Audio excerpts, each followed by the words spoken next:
Welcome back to What's New in the Lou with Alexis Zotos, presented by Kaldi's Coffee. This is your can't miss weekly podcast, keeping you in the know in St. Louis. We're talking about all those can't miss events, the best new restaurants that are opening, but most importantly, the people that make St. Louis the best place to live and visit. Stick around for the end of the episode because we're going to give you a calendar of things to do this week across the St. Louis region. And it is summer, and that means there's nothing better than sitting on a patio with a good beer. And St. Louis is a beer town. We are joined today by one of the newer craft breweries in town, Blue Jay Brewing. Nicole and Jay, thanks for joining us. Yeah. Thanks for having us. Thanks. Yeah. All right. So just over 2 years of being open. Yep. Just around 2.5. How does it feel? Does it feel like it's been that long? Does it feel like you just opened? What's that feeling? A little bit of both. Yeah. Yeah. Sometimes it does feel like 2.5 years. Other times it feels like 6 months or something. Yeah. But, You're in the Midtown area, Mhm. right? Correct. Next to the soccer stadium. Yeah. What made you choose that location when you were thinking about opening a brewery? Why there? Well, that was part of it. The city stadium was under construction when we found the location. And so we had hopes that it would be bring a lot of new things to the area, which it has. Mhm. That and the beer garden space and the lovely garage doors and Yep. The natural building had lighting. everything we needed. Tall Yeah. ceilings, access both sides. Beer garden was great. Oh my God. I mean, it's such a cool spot. If people that are listening haven't been, you guys are in this really cool concept where there's multiple businesses in this building and you have this gorgeous courtyard in between you all. Yeah. Is that what sold you on the spot, sort of? That was part of it. It's nice because it's kind of behind off the street, so it's quiet back there. Yeah. It's surrounded on three sides by the building, so it is that courtyard feel. And it's a little shared. So Scouts that just opened recently in Midtown has a part of the patio. So like they have their tables doing table service. We've got our beer garden where people are coming and going with beers and dogs and kids and it's a good vibe. Yeah, it's a cool little vibe. Yeah. When you think about how it's changed, even just in the 2.5 years that you all have been open, what has it been like to see that resurgence there in Midtown? Yeah. I mean, it's been great. Yeah, over the 2.5 years, we have been getting a little bit incrementally busier and seeing more activity outside. And it's great to have the restaurant, Scouts, open now. We partnered with Farm Spirit about almost 2 years ago. Yeah, now. this summer sometime, maybe 2 years. Which that's been great. Farm Spirit's Nice. amazing. Yeah. Another, local spot that you guys get the food from. Best smash burgers in town, honestly. Yeah. Just incredible. Yeah. Let's walk it back. So you've got this spot in Midtown. How did you decide to open a brewery? Well, Jay's been a brewer for like 20 plus years. And so during that time of working for some other really great companies, he was kind of like, what if we did this ourselves? What if we tried to do it ourselves? Yeah, it's always been in the back of our heads, I guess, for years, maybe like close to 15 years. We're like, hey, it'd be cool if we moved back to St. Louis, had a brewery of our own someday. Yeah, because you guys were where before St. Louis? We were kind of all over, but we personally spent time brewing in Los Angeles, DC, and right outside Chicago, Bolingbrook, before we moved back here. And then I was with Urban Chestnut from 2011 to 2019, I believe. And starting with Urban Chestnut, when we moved back here, they were a brand new company, and it felt like we were kind of doing our own thing at the time because we were growing so fast, and it was those were cool years too. Yeah. But in the back of your mind, you kind of always had the desire to have your own. Yep. And I'm getting to a certain age, and it was kind of like, if we don't do it now, maybe we just won't do it ever. So, who do you think of the two of you was the sort of the final push to make it happen? I remember at one point Jay was like, should I do this? And I either had to say yes or no. yeah, I think it was her saying okay, and then we were like, okay, it's on. Let's try. Yeah. Let's go for it. And so what does that look like when you think about opening a new brewery in a space like St. Louis where, obviously we've got one of the biggest breweries ever, and then we have an incredible craft brewery scene. What was your mindset in terms of how you wanted to differentiate yourselves from the rest of the pack? It was really partially more focused just our focus was trying to make a community spot for everybody. It wasn't so much the beer. I mean, I wasn't necessarily worried about the beer because I've been doing it for so long. You knew you could make good beer. Yeah, so I knew the beer would be there, but it was like trying to find a nice area, a good spot, a community feel that we could build, with the community, I think. I don't know. What do you think? He always wanted to make lagers. That's what he started. That's what he learned working with Gordon Biersch and then working with Urban Chestnut for so long. Like, those are the beers you like to make. So, and there aren't a lot of people that just focus strictly on the lagers. Many people make them and do a great job, but we wanted to really focus there.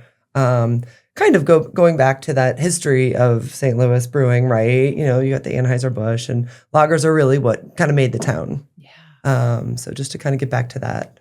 Yeah, let's talk about that. Let's dive a little deeper into that idea of kind of going back to the basics, if you will. I mean, we saw this swing in craft beer going super dark, super heavy, but the majority of people who drink beer are looking for a lager. They're looking for that drinkability, if you will, to take the slogan from sure. Our AV friends. Yeah, lager is still the most drank beer in the world, by far. So, and what makes a lager a lager? It's really actually pretty simple. It's generally 4 ingredients: just water, barley, yeast, and hops. It's lager type yeast, so it ferments a little colder, takes a little while to make. Ferment and mature. But really, overall, it's really a simple process in the grand scheme of things. It's a lot of little small things that add up to the bigger picture. But why do you like them so much? Why is that because of the drinkability, really. I mean... Yeah. Yeah, and they're mostly lower ABV, so, we like to drink beer, so we can drink a little bit more of them instead of drinking one double IPA and being done. Right. When you were thinking about the space that you were creating and this idea of wanting to be really, lager forward, lager focused, if you will, what did that look like when you were creating the space there in Midtown? We wanted the brewing space to be part of the space. That was important to us. So finding a way that we could lay it out so that where our entrance is, or one of our entrances, you walk right through the brewery, which is kind of unusual. Yeah, a lot of times you can see the space. Yeah. But just to be in it is kind of a cool thing, we think. Really, we just wanted it to feel welcoming and open. And we want people to come hang out and have conversations, not necessarily about the beer, but just regular everyday conversations. But it does invite people in, if you will. It invites them to learn a little bit more about the process. I think in craft brewing, a lot of people, kind of are into it and like want to know more. But the majority of beer drinkers, they're not thinking about how the beer is made. Right. But how nice is that for you guys to get to kind of answer those questions, invite them into the process? Yeah, it's great. It does open it up a little bit to. It's always easier to answer questions than to try and preach to people. So. Yeah. So that's nice too. We just recently planted some hops in the beer garden too, so hopefully they'll grow, nice. And then that'll be another kind of little educational point, I guess, or something. Let's talk about the making of the beer for you guys. You guys do have a focus on sustainability. Talk to us a little bit about what goes into your beers. Well, like I said before, we do keep it really simple. We don't use really any process aids. We do filter beer through a plate and frame, but we don't use any kind of finings in the kettle. It's really just water, hops, yeast, and what's the other one? Barley. What's that other ingredient? what do we put in our beer? When you're thinking about where you're getting those ingredients, talk to us about that aspect. Yeah, so we do use some of there's actually a local distributor in town that distributes a lot of grain from different suppliers, but we also branch out. We've done, we do a beer every year with Kernza, which is a newer grain variety. We just brewed a beer with our friends Little Lager. We brewed it last year. This year we did it a little different. We used barley from Sugar Creek Malt in Indiana, which they sourced the barley, grew it, malted it. So that's pretty cool. And we used whole leaf hops from Germany. But looking forward to that one. I don't know if that answers your question. It does. Well, you mentioned that ingredient, Kurza, is that it? Kernza. Kernza. What is that for people who don't know what that is, and why is it kind of an interesting? It's intermediary grass seed, basically a wheatgrass seed. It's much more sustainable. It's a perennial, so you don't have to pull it out every year. It has a really big, long root system, so it sequesters carbon. But yeah, they're trying to, I guess, study it now and then figure out different ways to use it, and beer is one of them.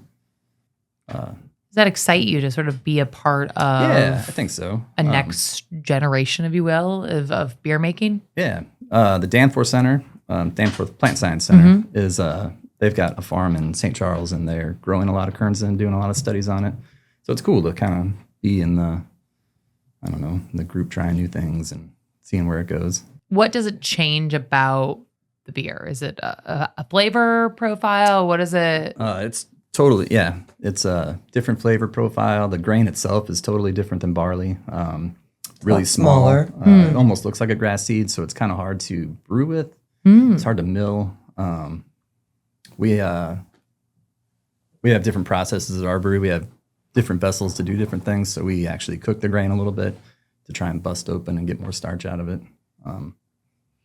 How did you, walking it way back, how did you learn the process? Did you... To brew? To brew, yeah. Walk me way back to your beginnings. Yeah. So I got hired to drive a truck from Los Angeles to San Diego to Pasadena, mostly just to drive kegs around. And then stayed on with those guys, worked my way up, became a head brewer. Then I did the American Brewers Guild fermentation classes, and stayed with them for 9 years. It was trial by fire, though. I remember the first time you brewed, you were like, they're going to let me do this today. Yeah. I guess going further back than that, I did go to culinary school and kind of got into homebrewing a little bit through that, kind of more ingredient based. Did you think you were going to lean more into the food industry? At first, but yeah. I worked at a few restaurants and thought, I don't know.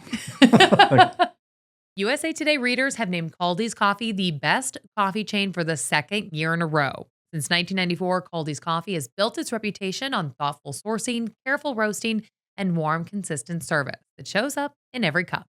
It's an honor earned through daily dedication to quality.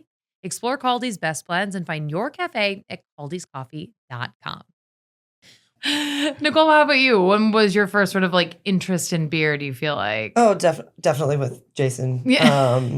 We've been together for a million years. So, I'm not going to say my first beer was with Jason, but it's probably not all that far off. And is it just a grown, love of it? Talk to me about when you think about where you guys are now, running this brewery here in St. Louis. Was that the path you pictured? No, not at all. I wouldn't have guessed. Really, we never thought we were going to be able to make it happen. Just sort of like talking about over the years, different career paths and different, life changes, moves and kids and everything that comes with that. Suddenly we find ourselves, we figured out how to make it happen financially and every other which way. And then it's just been one foot in front of the other. There hasn't been like a stop and sort of really absorb the whole thing yet because we're still in the middle of it very much. So yeah, there isn't really, I feel like, running your own business, there's not that like pause and reflect moment happening all the time. Yeah. We're not, I feel like there's this idea that like you open a business and you work really hard and then at some point you are on the other side of that. I don't know that the hard work ever stops. So we're just one foot in front of the other. But we do stop and enjoy the things along the way, a beer along the way, or, a moment of sitting in the beer garden, listening to music on a Sunday, or sitting in the taste room and just watching people enjoy themselves. And it's like, this is really great. Yeah. What is that like to get that moment of pause when you can and really sit and admire what you guys have created there in Midtown? Yeah, it's tough being in the middle of it because we're always, like doing the next thing. So sit and enjoy, like look at all these people enjoying our delicious beer and the great food from Farm Spirit and the lovely atmosphere, and the doors were open and the weather, this like kind of a perfect day. And then I'm going, I need to dust those lights, and we really need to get new chairs for the patio or whatever it is. So there's not much. There's not a long moment of pause. There's not a long moment it's a brief of pause. Yeah, enjoy but it it's when we can. Lovely. It's really cool to think that we have done a thing and we're still doing a thing. Yeah. How do you guys, when you think about the beers and what you guys are creating, you did get a pretty exciting award last year. Yeah. What was that like to be named on a national level and be recognized on a national level like that? Just kind of my turn. Yeah, go for it. Just really just kind of mind-blowing. I don't know how just this little brewery in St. Louis. We are a big beer city, and Jay does make really great beer. But how like we could be noticed. It just felt crazy. Yeah. It was just sort of like, how'd you get the news? Did they call you? Did they send you an email? They sent us an email. Yeah, they sent us an email saying, "Hey, congratulations! By the way, you won. You're we picked you as the top new wave award." Nearly deleted it. Nearly. There are so many emails that come through. Honestly, it's hard to sort through them. So yeah, it easily could have been deleted. And then when you pause and think that, in the scheme of the beer world, you've been in the industry long enough, how many breweries are opening and are out there. To get that recognition, what was that like for you? It was, it's wild. I don't know. Like, even though I've been doing it so long, it was still kind of like imposter syndrome in a way. Like, it was like, what? We did this kind of thing. Because I look at the brewery and I just think it's so like St. Louis. It's like we've just been a beer town forever. We're not doing anything new. Per se. Yeah. Like it just and sometimes it does take that sort of like outside recognition to have that moment of, wait, maybe we are doing something pretty darn cool over here. It was cool. It is cool. Still, we still like feels what we're cool. doing. Yeah. And so it's nice to hear that other people also appreciate what we're doing. Yeah. All right. So let's talk about some of the beers you guys are working on right now. You just talked about the collaboration with Little Lager. What does collaboration mean to you when you think about the beer industry, especially the beer industry in St. Louis? Well, the collaboration beers come together in so many different ways. I don't know if they always mean the same thing. Like, there's so many different ways to collaborate. We also just did a collaboration with a buddy of mine. I worked together with him at Gordon Beers out in California. We did like a remote collaboration where we just came up with a recipe together and said, hey, we want to make this beer. And we both brewed it without going to each other's breweries. So there's that. Does that make it more complicated? Not necessarily. It was almost a little more freedom because we didn't, some collaborations get really nitty gritty into the specifics of things. And this one was just kind of much easier. Yeah, you can't guarantee they're going to be the same in that case. Right. So you don't really need to try. And they don't need to be, You just each brew your own version. And what was that? Talk to us about that beer. Yeah, so we call it New Zealand Pils. It was just a light rice lager, hopped with Nelson Sauvin hops from New Zealand, dry hop just a little bit. Pretty good summer beer. Easy drinking, crusher, fruity a little bit. Yum. Aromatic. What else are you guys working on right now? We'll be brewing the Kernza beer again soon. New Roots is what that one's called. And we do, so this beer, Little Birds. We got some in front of us right now. It's kind of a flagship for for better or for worse. We do a sort of a dark version of that beer called Blackbirds. We'll be brewing that soon. And people have been asking for it. Yep. We'll do another hoppy beer. And right now, are you distributing or are you just... So we do a little where can people get your local beers? Distribution. Mostly sold through our tap room, but we do have our cans available at all the Barrel Blends, Wine and Spirits, Randall's, Wine and Cheese Place, Parker's Table. I think that might be it for the cans. And then we do some draft around town as well. Do you want to expand farther? When you think about distribution in terms of cans, what's the goal? We like to keep it small. Just a little bit. Yeah. Get them Just a little bit. a little bit. Yeah. Yeah. So we really hope we're doing all of this ourselves with the help of some friends, basically. And we want to make sure that we do it in a way that's sustainable for us. Majority of what we want to do is going to happen in the taste room. But we do want to expand that reach a little bit more and just kind of get the beer out to more people so they can come find us at the taste room. Yeah. So, but at the core, you want this to be a community space. So you want the people to come to the tap room. Yeah, absolutely.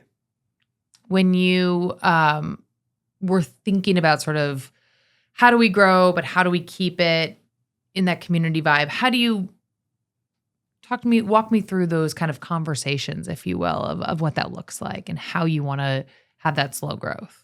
Yeah, well, we've really focused in on places that are like specialty shops. Where you're going to find different beers from around the world, maybe, but a lot of local focus. So that's kind of where we're starting and stopping at the moment. I don't know what else to say. My other question I have for you is the name. You mentioned the beer names some of them have the bird theme. Where does Blue Jay Brewing name come from? Partially. Everybody's called me Jay since I was a kid. I mean, I think if you're named Jason, you probably are going to be called that one day or another. Yeah. So that was part of it, and then the other part, we get a lot of blue jays in our yard at a certain time of year, and it was that time of year when we were trying to come up with names, and we both had our lists, and nothing was really striking, I guess. And one day I was just like, "How about Blue Jay?" And we both said yes. That helps. We Googled it; it wasn't taken. It just stuck. Yeah. What's been from sort of those initial days to now, what's been one of the biggest challenges, would you say, in opening up a brewery or a business in general? Kind of all of it. I mean, there's always money. Like, that's always a challenge. I think for me, what's been the most challenging is just sort of keeping up with all of the things to do. Like, in my mind, when we first were talking about this, I knew that we would be running a tap room and doing all those things, but just all of there's so much licensing, and we do 8 different kinds of taxes and those sorts of administrative things. It's just kind of like, it was really eye-opening. Insurance, music license, it's everything from like, we want to have bands in the beer garden, and so then there are a dozen steps to get there. That has sort of we go through, we take each step one bite at a time kind of thing, and figure it out. We're just figuring it out. Neither one of us have really taken business classes ever, so it's maybe that's part of the challenge. But that's where friendships and partnerships too. Jay's got close relationships with people who have done this before, so just conversations with how did you do things, and then it turns around and then someone wants to make a certain type of beer, talking to Jason about what's your process, and so there's a lot of back and forth, and the brewing community has been really welcoming to Blue Jay. Jay was already a part of it, but really has been welcoming. Yeah. It's great. On the flip side, from the most challenging to the most rewarding, what would you say? I'll start with you, Jay. What's been the most rewarding part of it for you? I mean, really just seeing people coming in and drinking the beer and happy to be there, and coming in on their own accord. Not forcing them in. Exactly. Dad, you need to come up here and drink beer. Right. Same regulars that come back and spread the word to their friends. That means a lot, for sure. I don't know, having it be a community place. We have people that reach out and say, hey, we love this. Can we come have our party here? We thought this is such a welcoming place. We hear people say all the time that walking in kind of feel like you're at home kind of thing. So that's gotta be an amazing feeling to hear that kind of feedback. Yep. As we enter into the summer months, we talked about that patio being such a great spot. We're going to have a quick pause on the City SC games as we head into the World Cup. But when they come back, you guys are sort of one of the best spots for that during and post game vibes. What's it like? Describe to us what it's like there on a game day. It's a lot of fun. It is a lot of fun. It's so exciting. We staff up, we make sure, our hope is that while that is a very busy time and busy day, our hope is that you still get the Blue Jay experience so that you are greeted with, a familiar face and with a smile and you can still learn about the beer, even though we're kind of in a rush, like quite a rush before and after the game. Yeah, it quickly turns into all plastic cups, just because we don't have enough glass nor a dishwasher to keep up. Yeah. And then it's nice because it's very walkable to the city, to Energizer Stadium. Yeah, it kind of adds to the atmosphere and party feeling kind of. Yeah, it really does. We set up a pouring station outside. So that's kind of nice. We hope to someday soon have a permanent pouring station out there. Yeah, it's good to kind of breaks it up as far as a line forming. Keeps it manageable. So that way no one's waiting too long for it. Sure.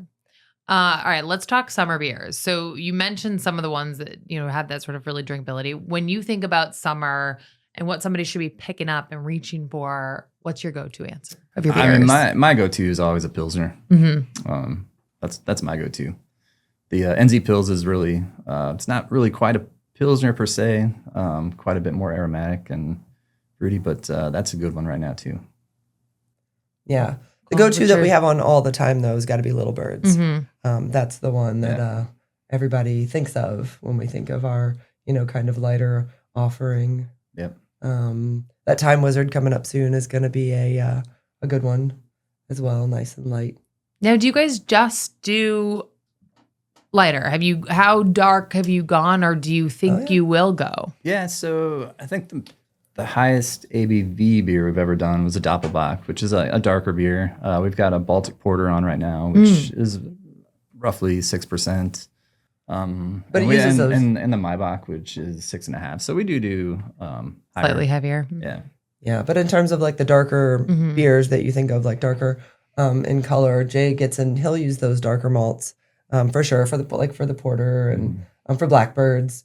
While it is a dark beer, it's still relatively light in body. It's actually a good summer beer if you're a dark beer drinker, because it is lower ABV and a lesser body. A lot of people think of those darker beers as heavier beers, sure, and they don't have to be. So, yeah. Is it about helping people understand? When you think about that conversation part of what you've created at the brewery and helping people experience something new? Yeah, it's always nice to walk everybody through anything. I personally have a hard time when people come up to the bar and they're like, "What should I drink?" Because regardless of what I give them, it's going to be the wrong one. I'm always like, point me in a direction. I was like, no, I don't like that one. Light or dark here. But yeah, no, there is a sort of educational part of the lager thing, because sometimes not everyone's used to walking in and having 7 choices of lager beers to choose from. So they'll come in and say, "Give me a lager," and I'll say, "Well, I need a direction. Do you want a lighter lager, a darker lager? We have all these options, and they're all lagers." Not everyone really kind of understands that when they first walk in. For some, that might be exciting because they aren't used to having sort of choice when it comes to that. Yeah, absolutely. So then you can talk about malt character and hop character and the different things that each beer brings to the table, because each one's unique. Yep. Yeah, and they're all approachable in their own way. So we talked sort of about that sustainable, slow growth. When you think about the future, when you think about your space there in Midtown and what you hope to continue to bring to St. Louis, what's the future dreams here? It's hard to say. I would like to produce a little bit more beer than we are right now. I'd like to be able to can a little more consistently. Always have all the brands on at the same time. I don't know. There's no like grand plans as of right now for what the future is going to be. We're not sitting on any secrets about a new location, anything like that. Yeah, we'll let you know if that ever were to come to pass. But when you think about even just growing that audience that comes in, that comes to that portion of Midtown, that comes to try these beers, what should, when we think about the number of choices that people have out there, why should they come to try your small brewery there in Midtown? Yeah, we've really got a beer for everyone. We don't always have an IPA on for all you IPA drinkers, but we try to have something hoppy on all the time. Still be a lager, still be a Blue Jay beer, very much. But yeah, I'd say if you're not sure about craft beer, come check it out. We've got beers for you. If you love craft beer and you love, the intricacies of what Jason's doing with our lagers, you can come check it out. It's a spot for anyone to be comfortable and find something that they want to drink, that they want to have another beer. They want to have two others. Yeah. I mean, every day we get new people coming in that have never been there before. And, yeah.